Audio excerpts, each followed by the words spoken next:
smell and feel irresistibly fresh. Getting into your flow. It's all about how you start. Gillette Labs with exfoliating bar clears a path on your skin before the blades for effortless shaving and exfoliation in one stroke. Because when you start in flow, you're quicker to your best. Put your best face forward with the Gillette Labs range. Gillette, the best a man can get. With all the very latest from around the world and here at home now, it's the ITV News at 10.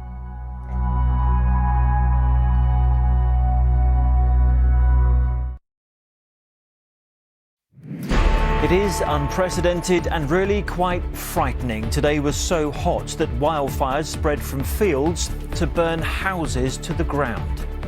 Major incidents were declared across the country. In Greater London, a village burned as residents were evacuated. When we come out of the front door, the black smoke was down the road, completely thick black smoke. It all happened on a day when 40.3 degrees Celsius was recorded. That has never happened before. Records were actually hit right across the UK in nearly 30 different locations as everyone tried to cope. Scientists say it is climate change happening right before our eyes. Also on News at 10. Emma is in the Brazilian Amazon with a special report about how illegal gold mining there is impacting climate change. The World Wildlife Fund is calling for the British government to ban the sale of illegal gold in the hope of protecting the rainforest and its people. And then there were three as one more Conservative leadership candidate is knocked out of the race. Is it a paltry pay rise? Public sector workers say so as they are offered a below-inflation increase. And a unique view of Earth, the boss of NASA on climate change, when you see it from space. It is so beautiful, and yet it looks so fragile.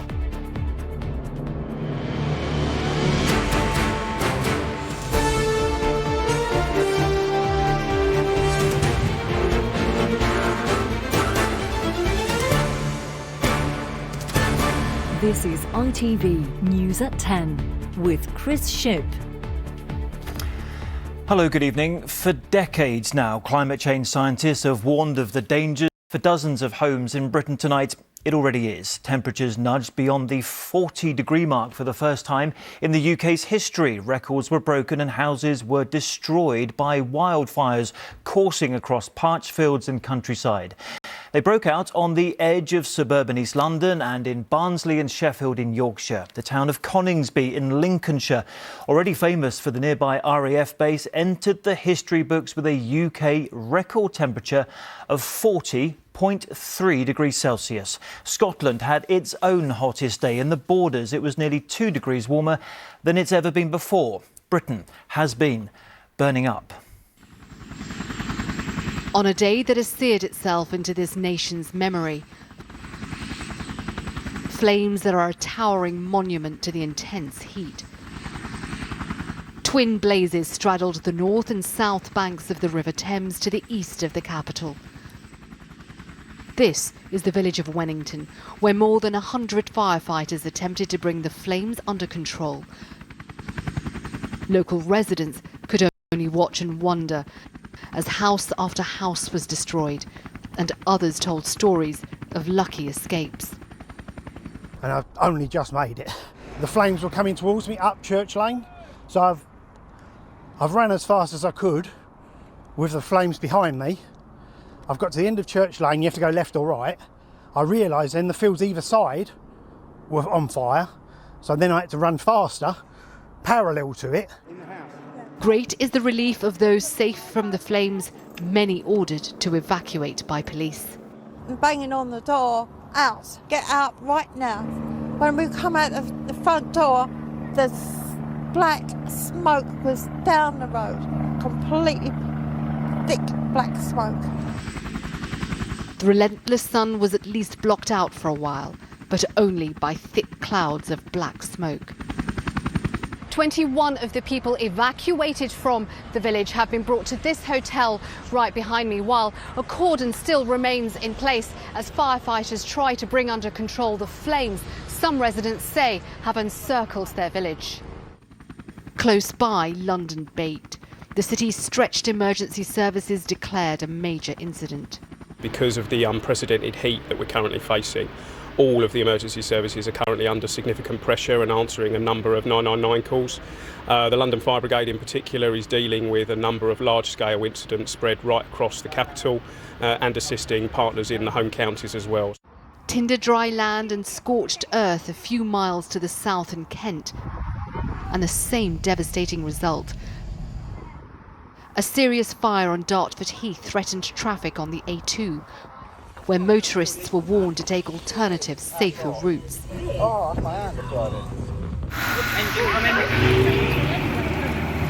In Norfolk, another emergency call, but this time too late for several homes that were gutted. Even some distance away, the smoke drifted like a toxic mist across the fields. 200 miles north and another major incident declared in South Yorkshire as wildfires engulfed houses in flames in Maltby, smoke billowing from rooftops. In Barnsley, the fires laid bare charred skeletons of houses, those that called them home just shell-shocked. It was scary. I mean, it was really, really scary. Honestly, she was really getting badly from it. She couldn't breathe, she was struggling. So. It is not yet clear how so many fires started or when they'll be extinguished. But they are a red warning that dangers that were once rare are ones we may face more often. Settle Karia, News at 10. Let's go to the scene of some of those images now. Sangeeta is in Sheffield in South Yorkshire, where more houses have been devastated. Sangeeta, what exactly has been happening there? Well, this all started about 4 o'clock this afternoon, where residents saw that the field beyond this gate set on fire. They ran out with buckets of water to try and stop it, but the 37-degree heat, the dry land and the winds here meant that actually the flames whipped round, set fire to these bushes, but actually went behind these houses. That garage for this house, the red brick one, has been completely destroyed. That house remains largely intact because the flames went round the back and caught fire to the other two homes. Now, they have been completely destroyed. I've spoken to the family who live there. It's a couple and their 2 young sons. They obviously are completely destroyed. Luckily, there are no fatalities, no injuries, but firefighters told me when they went in, they did see pets run upstairs and that were scared. They haven't seen those pets again. I've actually spoken to the other gentleman who lives in this house. He told me he actually watched this all unfold on his security cameras while he was at work. He saw his neighbours run into the garden with buckets of water. He then saw his cameras engulfed in smoke and they eventually turned off. He arrived a few hours later, terrified about what state his home would be in. It's largely smoke damage and water damage at the moment, but now the concern is the structural integrity of these homes. That's why this crane is up. Firefighters can no longer be inside. They are trying to put out the embers that are still on fire inside, and they'll remain here throughout the night. But what they have told me is they have never had to deal with this number of call-outs in one day, especially not because of a heat wave, and they will continue putting out fires throughout the night. OK, Sangeeta, thank you very much indeed. And from South Yorkshire to East London, Lucy's there. Lucy, look, we saw all these pictures, and in the newsroom this afternoon, we were shocked when we saw them. What's happening where you are right now? Well, right now, Chris, you can still smell and taste the acrid smoke. Now, the weather all day here across the country has been very much the enemy, but I don't know if you can see, but there are a few spots of rain starting to come down now, so potentially offering some relief. Now, initially, when the homes behind me, just in the field beyond about half a mile behind me here, were evacuated, the families were brought here to a hotel just in front of me, just across the road, just literally yards away. But tonight they have been moved on to a school nearby, just a couple of miles away, just down the road. Right now they're being given food, water and any supplies that they need. Now, at its peak, around 15 fire engines were battling this blaze. There were around 10 in this area, this being the largest, and that involved more than 100 firefighters, some describing the conditions as absolute hell. Now, for some of these families tonight, they are being told that they simply will not be able to return to their homes. They have quite literally lost everything today. Indeed. Lucy, thank you very much indeed for that. And overstretched emergency services are again warning about the dangers of drowning in open water, especially as schools break up for the summer. 4 teenagers have died since Saturday. The body of a 14-year-old boy who got into difficulties in the Thames yesterday near Richmond was recovered from the river this afternoon. His family are being supported by specialist police officers. On the rail network, some services were reduced or non-existent. As predicted, there were no trains on the East Coast Main Line from London to York and Leeds. Worries about buckling rails proved too great. Not predicted was that all trains were halted at Birmingham New Street Station, where overhead power cables overheated. Those fires came as temperatures reached unprecedented levels in many parts of the UK. Charlwood in Surrey broke the record this morning when it reached 39.1 degrees Celsius, but Coningsby in Lincolnshire soon overtook that with 40.3. Wales's hottest place today was Harden Airport, and Scotland hit a record-breaking temperature there, reaching 34.8 degrees in Charterhall in the Borders. And in Murlock in County Down, Northern Ireland, it got to 26.6 degrees. Temperatures enjoyed or endured across the UK. Dawn on the Yorkshire coast, and the determined were up before the sun to steal a cooling swim before it became unbearable. It was so hot, I couldn't sleep, so we decided to come watch the sunrise and go in the sea. It's very, very cold.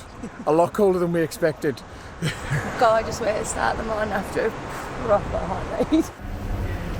But for the most vulnerable, this unprecedented heat has brought danger and discomfort. Staff at this hospice in Cheltenham working in stifling PPE to keep their patients protected. If there's anything you need, you know to ring the bell, don't you? 82-year-old John is grateful for the support. It's very comfortable in here. Keep the door open, the fans are on all nights, windows are open, and it's very comfortable indeed. For the younger ones at a nursery in Northampton, it was jelly and ice cream, topped up with plenty of water to keep them safe in conditions they might see more of in their lifetimes.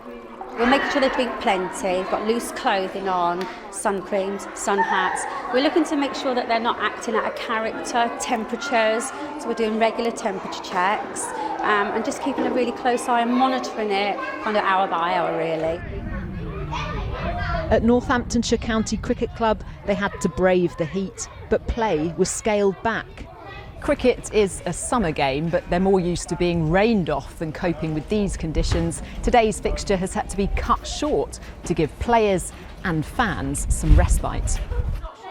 While some schools closed today, these pupils went ahead with their planned trip to the cricket with ice-cold safety measures. Have you ever felt it this hot before? Yes. When? Where? Spain. I've got a fan so I can keep cool. And is it doing the job? It's really hot. Yeah, it's sweaty. But you're still smiling? Yeah. Those fortunate enough to have access to a rooftop pool like this one in South London, enjoying the highs of this weather. Many others left struggling with the lows. Rebecca Barry, News at 10, Northampton.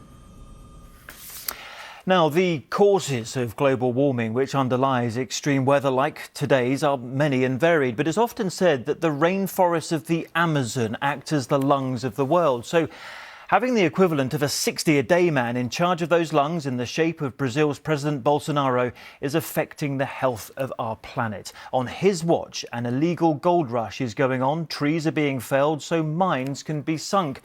On top of all that, destruction of the gold extraction process is poisoning the land with rivers and mercury. The World Wildlife Fund has told us they want a ban on Brazilian gold coming to Britain. It's a ritual as old as the land itself, a blessing for the Amazon and those for whom it's home. chanting to the gods for the rainforests and the waters which sustain it.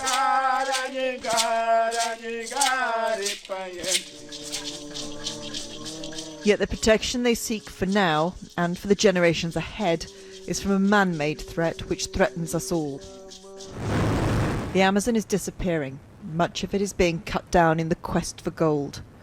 The green of the trees giving way to the scorched orange of illegal mines. A natural treasure being destroyed for financial treasure. As global temperatures rise, the tracks to the gold seams take the world on a journey from which there is no certain return. The scale of the illegal gold mining now in the Amazon is completely out of control. What usually was very localized in some small places, now it's everywhere. The rainforest is crucial to curbing global warming, yet each day an area equivalent to 2,000 football pitches is destroyed. The rising price of gold drives expansion and pollution. The milky white of the rivers is the result of the mercury used in the mines. The gold flows to the world market, the poison to the waterways that sustain human and animal life. The illegal gold that is mined around here often gets into the British market through jewellery or bullion. As a result, the World Wildlife Fund is calling for the British government to ban the sale of illegal gold in the hope of protecting the rainforest and its people. A World Wildlife Fund study showed mercury contamination in every one of the 462 people they tested. With Brazilian gold exports rising, the government is accused of failing to protect the land and those who live on it. All of this gold is being produced illegally inside protected areas, inside indigenous lands. So it's completely illegal. It's a crime, and the Brazilian government should be enforcing the law and doing law enforcement operations, and it's just not happening. Some have tried and are now in hiding, their life under threat. So you have the rifle and then... Pistol? Alexander Saraiva was a police chief in the Amazon until he was sacked for trying to stop illegal mining.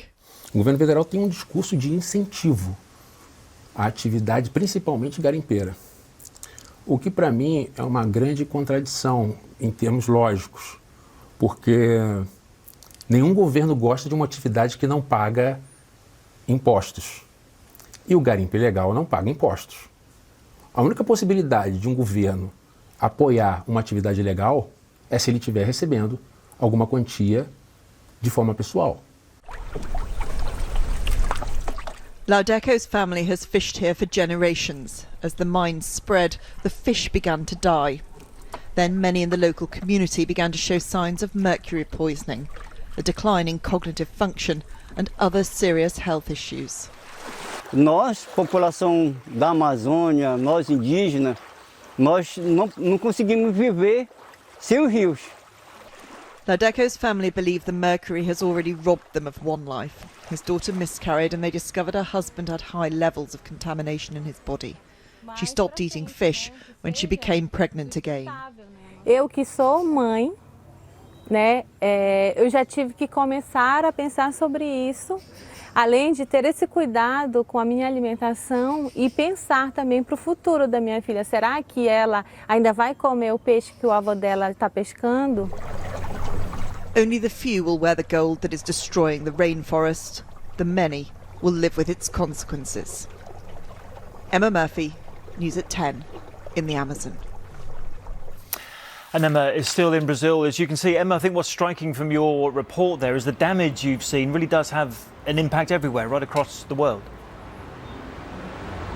Yeah, absolutely it does. And the reason for that is that the 2 million square miles of Amazon rainforest is very heavily full of vegetation. And it means it gives out oxygen and takes in carbon dioxide. So it acts as a natural defence against global warming.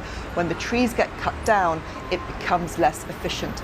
3 years ago, I flew over a similar part of the Amazon and the deforestation was very striking, but there was not the same levels of mines. This time, it was incredible to see how many mines have sprung up in a relatively short period of time. It's something the Brazilian government are doing nothing to stop and I don't think even see as a problem. And that's why the WWF have appealed to the British government to try and intervene. The British gold market is the third biggest importer of Brazilian gold.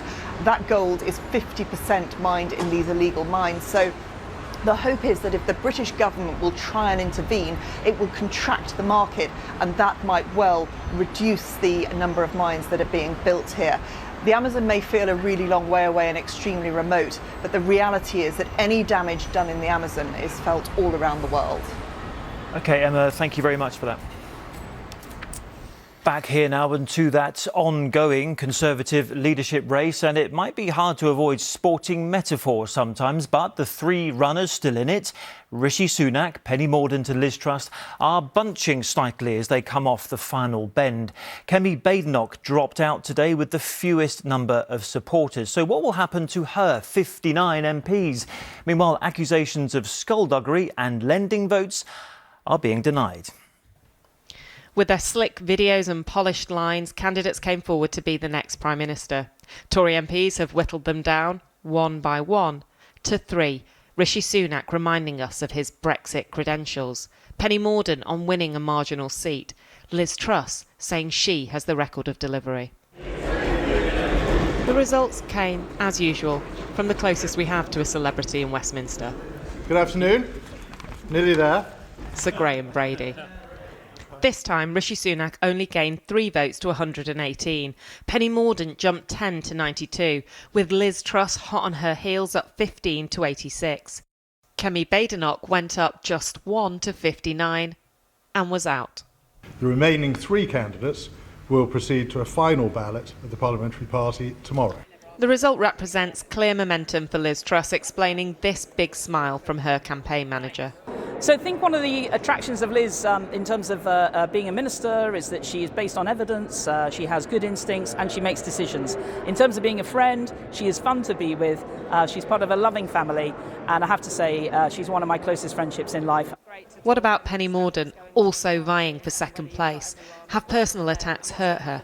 At the end of the day, it's all about reuniting the party and then winning the next election, and that's what Penny's focused on. And if she can't win, who would you back in the final 2? Penny's going to be in the final 2, I'm absolutely sure of it. The votes up for grabs today should have come from the supporters of the candidate knocked out last night. In the cafes and bars here in Parliament, one conversation is around whether the numbers today really add up. Tom Tugendhat supporters say that only around 2 or 3 of them went to Liz Truss and far more went to Rishi Sunak, which suggests some MPs are voting tactically to influence who comes second. A risky strategy, perhaps. Meanwhile, MPs pouring onto Parliament's terrace discuss the next key twist in this race. Where will Kemi Badenoch supporters go now? It's a pretty broad group, right? Kemi's support ranges from former David Cameron special advisors through to Nigel Farage, I think, today. So it's a really broad group of people, and we'll see. They'll all, no doubt, have wine and think hard over the next 24 hours. For now, he says he'll ignore the inevitable calls from all 3 candidates, who also got this warning at a hustings of Northern MPs today. It would be a terrible mistake to think about that. Think those seats when in 2019 have suddenly become safe Conservative seats. It's absolute nonsense. Many of them have voted Labour for 100 years. We need to demonstrate to people living in those communities that we are on their side. So it's back to Parliament tomorrow when one more candidate will drop out. And we'll know the final 2. Anushka Rastana, News at 10. Well, whichever one of those 3 becomes Prime Minister, they may find they inherit a threat of strikes from public sector workers. Unions say pay rises announced today are a real terms pay cut because they are below the rate of inflation. Nurses, midwives and paramedics will get a minimum £1,400 more, with the lowest paid getting up to 9%. For police officers, it's 5%, and for doctors and nurses, 4.5%. It is public sector workers like these who work tirelessly throughout the pandemic. Nurses, teachers, police officers. But as the cost of living has been rising, their pay hasn't, and now many are struggling. Thank you very much, everybody. Taking his seat at the cabinet table for the final time, the Prime Minister promised more support would come. We will continue to give help for households throughout this difficult time, throughout the summer, the autumn But for Rachel Ambrose, a nurse in Buckinghamshire, she needs it now, and says especially after the pandemic, any below-inflation pay rise would be an insult. It doesn't touch the sides. It's not just for the past couple of years that we haven't had a pay rise. They were stood there, they were clapping, but they weren't talking about how they support health and social care. Today, the government accepted recommendations and said it would offer pay rises to some public sector workers, with different industries getting different amounts. An average nurse will get an extra £66 a month after tax. The average teacher, an extra £81 a month. And the average police officer, an additional £80. But with inflation this year projected to surpass 10%, all of these represent a real terms pay cut. I don't think many people go into education with the view that they're going to be paid ridiculous amounts of money. But at the same time, we would expect a better reward for the amount of work we put in. It's not just public sector workers with worries. There have already been a number of strikes. We've seen travel disruption and barristers walking out. Now, postal workers are closer to doing the same after they voted in favour of strikes unless Royal Mail give them a better pay offer. It's inevitable that workers across the UK will come together and say enough's enough. I think it's happening in businesses up and down the country. And I think you're going to see workers demanding a new deal. With inflation soaring, the offers being handed out may not be enough to calm a summer of discontent. Shihab Khan, News at 10. OK, back now to the historic hottest of days with the thoughts of two people who have observed the Earth as very few have. Bill Nelson and Pam Melroy have both been to space as astronauts and seen what they call its beauty and its fragility. Now, together, they run NASA, the space agency that sent them up there. Today, they told me that 80% of all climate change data is supplied by NASA, and the agency is in a unique position to help. It comes, they say, from seeing the Earth from above. What I saw with the naked eye that we were messing it up. For those who have been to space, and there are very few of them, they talk of getting a different perspective on the planet we call home. On the day the UK recorded temperatures many thought we'd never see, NASA's top team were in London, and they told us what it's like to look at Earth from way up there. It is so beautiful. And yet it looks so fragile. And that's a mission of NASA's. What is happening to our climate? What's happening to our planet? Bill Nelson, appointed to lead NASA by President Biden, flew his mission to space in 1986. It was a moment that changed his outlook on the future. And you mentioned the fragility of Earth when you're in space. What do you make of the heat wave and the extreme temperatures that we're getting in the UK and across Europe at the moment? It's happening on the entire planet, but it's an indicator. You know, I actually became more of an environmentalist when I went into space, because what I saw, and you could see with the naked eye. These are pictures from the International Space Station today. What they're recording are not just beautiful images, they can see the damage too, like the fires in southern France or in Mozambique. In fact, in many parts of the world, NASA provides 80% of the data used to assess the health of our planet, but the leaders of America's space agency readily admit where much of the damage is coming from. If you look at the world's biggest polluters, China is number one. The second biggest polluter is the United States. Thank you for calling out specifics of countries with issues, and I think it's really important to recognize that the Earth is a system. So no one country can solve this problem alone. We're going to have to work together. And are you conveying that message to your political masters as the boss of NASA? I try to do that all the time, and especially now in this position at NASA. He might have flown more than 30 years ago, but NASA's current boss says there is a long-lasting effect on those who fly in space. It's called the overview effect, and this is how he explains it. When I flew, I didn't see religious division. I didn't see racial division. I didn't see political division. All the things that bedevil us on the face of the earth. What I saw was we're all in this together as citizens of the planet. Bill Nelson, the head of NASA, talking to me earlier today. Well, today's record-breaking temperatures were inevitable, climate change scientists say. What was shocking was the effects of global warming at Britain's back door and in front gardens of our suburbs. These were not white-walled, terracotta-tiled villas of southern Europe where they're used to the heat. They were homes with slate roofs and chimney stacks. After years of warnings, we have been left with scorched earth, like here in Warrington. Our green and pleasant land left brown and bleached by the sun. Temperatures are finally starting to fall, but 27 degrees in London would once have been considered hot for the time of day, but that's what it is right now.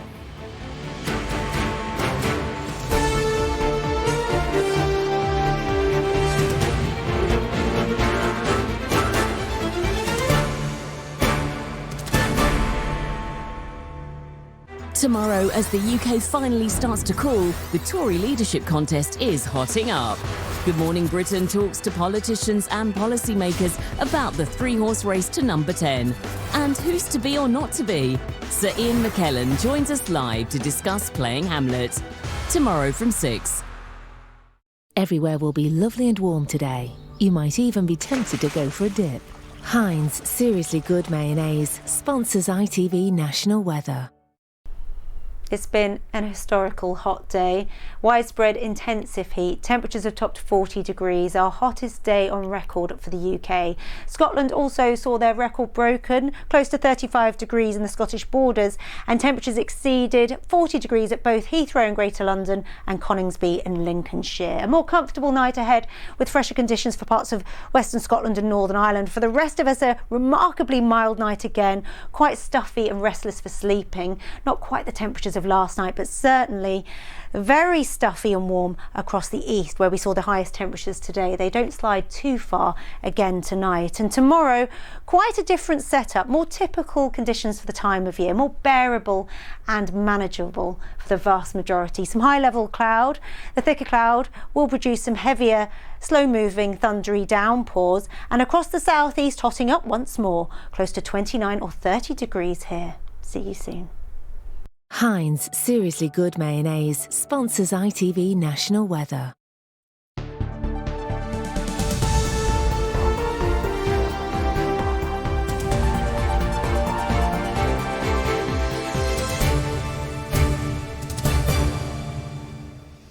Good evening. A combination of high temperatures and heavy thunderstorms caused problems across the West Country today, leaving hundreds of homes without power, sparking a gorse fire and causing widespread disruption to train services.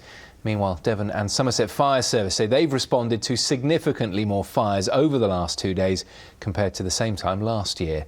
Sam Blackledge has this report.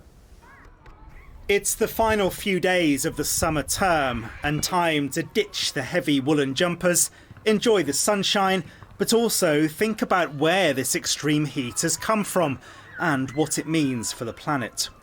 Having spoken to this bunch of budding climate scientists at Montgomery School in Exeter, I came away feeling like the future is in safe hands. It is very concerning because we're just releasing loads of these gases when there's loads of electric cars and loads of solutions we could use, but nobody is using them, and that's a big problem in climate change. We can make a difference now, but the adults really do have to step up because it's our future. We could have droughts, and there are also other times where we could have floods because of climate change. As the heatwave finally began to break this afternoon, thunderstorms rolled around the region. This was the moment lightning struck a building site near Penzance, sending workers diving for cover. Meanwhile, shoppers in Exeter were caught out by a sudden lunchtime downpour, but many were relieved to be able to dig out the brollies. Came as a bit of a surprise, didn't it? I was checking the BBC weather this morning, and it's 30 degrees something or other, just pure sun. But I'm just kind of glad it's going to cool down a little bit because it gets a bit dangerous, Oh, it's lovely, isn't it? Really good. She's always hot and I'm always cold, so I'm not quite so keen. I work as a nurse, so still wearing PPE and everything at the minute. It's really warm, trying to keep our residents cool and the little one at nursery and everything. It's really difficult and we're not used to it. But yeah, so it's a bit of a change, but not a bad one really. A large gauze fire broke out at Nairn Head on Cornwall's Roseland Peninsula, while there were yet more delays and cancellations on the train network, with replacement bus services between Plymouth and Bristol Temple Meads. Firefighters, hospitals and ambulance crews remain extremely busy, and they're urging the public to help by choosing the right emergency service to fit their needs. Sam Blackledge, ITV News.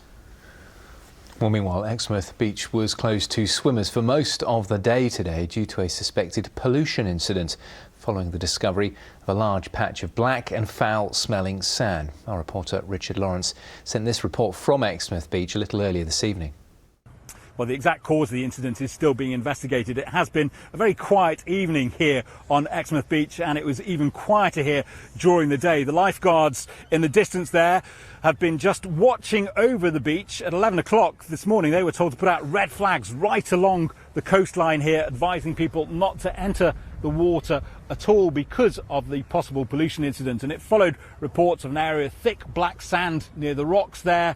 At low tide, there were samples taken by South West Water and the Environment Agency, and late this afternoon those results came back which showed that while there was thick black smelling gunk there, the bacteria involved was said to be not harmful or not harmful enough to warrant a ban on people bathing in the area any longer. And as you can see now, people have been making the most of it, and that includes the famous Exmouth kite surfers who love this particular spot in the bay here and have been making the most of the breezy conditions this evening.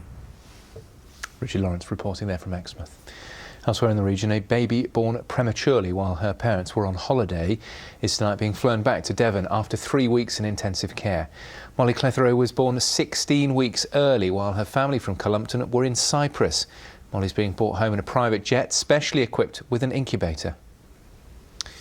People on the Roseland Peninsula in Cornwall have started a crowdfunding campaign to buy an outdoor education centre that's being sold by Cornwall Council. The Roseland Centre closed 6 years ago.